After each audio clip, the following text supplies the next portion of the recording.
Tamil Nadu IT దాడులు ప్రకంపనలు రేపుతున్నాయి. ఇప్పటికే శశికళ వర్గం ఆరోగ్య మంత్రి విజయ భాస్కర్ చుట్టూ ఉచ్చు బిగుస్తున్న ఐటీ అధికారులు ఇటు శరత్ కుమార్ ను కూడా టార్గెట్ చేసుకున్నారు. తాజాగా శరత్ కుమార్ భార్య రాధికకు చెందిన రాడాన్ మీడియా సంస్థలోనూ సోదాలు నిర్వహించారు. ఆమె ఆఫీసులో ముమ్మరంగా తనిఖీలు చేశారు. నిన్న శరత్ కుమార్ ను ఐటీ శాఖ అధికారులు సోమవారం 5 గంటల పాటు విచారించారు. ఈ నేపథ్యంలో రాధిక ఆఫీసులో ఐటీ సోదాలు హాట్ టాపిక్ గా మారాయి.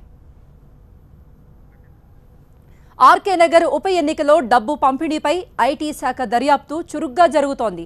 తమిళనాడు హెల్త్ మినిస్టర్ విజయ భాస్కర్ ను మళ్లీ విచారించబోతున్నారు ఐటీ శాఖ అధికారులు.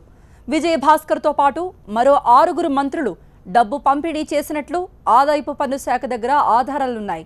తాజాగా విజయ భాస్కర్ కు సంబంధించిన క్వారీల్లో కూడా సోదా చేశారు.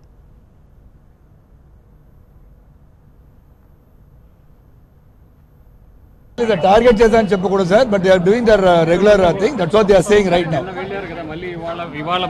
That's why I don't understand sir.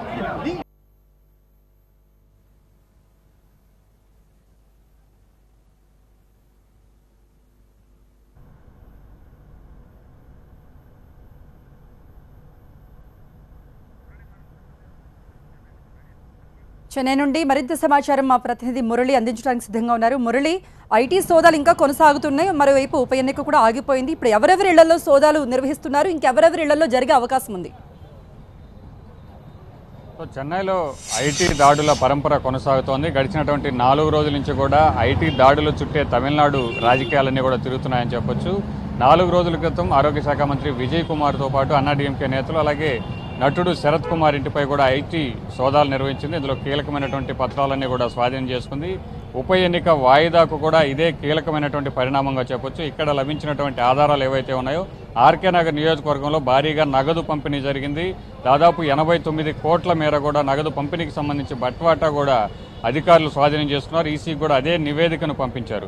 ఒక ముఖ్యమంత్రి కూడా దాదాపు 33,000 ఓట్లకు నగదు పంపిణీ కోసం ఒక టార్గెట్ ఇచ్చారు. దానికి సంబంధించినటువంటి నగదును కూడా అందజేశారు. ఈ బాధ్యతలన్నీ మంత్రి విజయ్ భాస్కర్తో పాటు మరొక 6 మంత్రులు ఈ బాధ్యతలన్నీ కూడా చేపట్టినటువంటి పరిస్థితి. సో ఇటువంటి పరిస్థితుల్లోనే ఒకసారిగా ఐటీ దాడుల నేపథ్యంలో నిన్న మంత్రి విజయ్ కుమార్ కావచ్చు, నటుడు శరత్ కుమార్ కూడా విచారణకు హాజరయ్యారు. వారు అడిగినటువంటి ప్రశ్నలన్నింటికీ కూడా సమాధానాలు చెప్పారు. సో ఇక్కడ మంత్రి విజయ్ భాస్కర్ను టార్గెట్ చేశారు. ఆ తర్వాత శరత్ కుమార్పై ఎందుకు దాడులు జరిగాయన్నటువంటి విషయం పరిశీలిస్తే అన్నాడీఎంకే అభ్యర్థికి శరత్ కుమార్ మద్దతు తెలపడం, సమత్వాల్ మక్కల్ కచ్చి తరపున పోటీ చేసినటువంటి అభ్యర్థి చెల్లుబాటు కాకపోవడంతో ఆయన మద్దతు తెలిపినటువంటి నేపథ్యంలో ఆయన కూడా టార్గెట్ చేశారు. అయితే నిన్న విచారణ పూర్తయింది. మరొకసారి ఇవాళ రాధికకు చెందినటువంటి రాడాన్ సంస్థపై ఈ ఐటీ సోదాలు కొనసాగుతూ ఉన్నాయి. రాధిక శరత్ కుమార్ భార్య.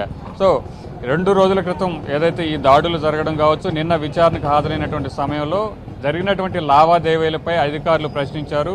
విజయ్ భాస్కర్ నుంచి కొంత మొత్తం ఈ రాడాన్ సంస్థ కంటే శరత్ కుమార్కు చెందినట్టుగా అంటే చెల్లుబాట్లు జరిగినట్టుగా కూడా ఒక ఆధారాలు ఉన్నటువంటి ప్రశ్నించినటువంటి నేపథ్యంలో ఆయన రాడాన్ సంస్థకు సీరియల్ నిర్వహణ కోసమే నేను అప్పుగా తీసుకున్నాననేటువంటి మాటలు చెప్పారు. దీంతో ఇవాళ రాడాన్ సంస్థపై కూడా ఐటీ అధికారులు దాడులు చేస్తూ ఉన్నారు. సో మొత్తానికి ఐటీ దాడుల పరంపర అనేది కొనసాగుతోంది. తమిళ రాజకీయాలు ఎప్పుడు ఏం జరుగుతుందో కూడా తెలియనటువంటి ఒక పరిస్థితి ఇక్కడ నెలకొంది. రైట్ మురళి, మొత్తం మీద ఐటీ సోదాలు కొనసాగుతూనే ఉన్నాయి. ఇప్పటికే శరత్ కుమార్ను ప్రశ్నించారు, రాధికను కూడా ప్రశ్నించారు. ఆమె సంస్థలో కూడా ఈ సోదాలు జరిగాయి. ఇంకా చాలా మంది ఇళ్లలో అంటే దీనిపై అనుమానం ఉండి విజయ భాస్కర్ కు సంబంధించిన అనుచరుల ఇళ్లలో కూడా సోదాలు జరిగే అవకాశం ఉన్నట్టుగా తెలుస్తోంది.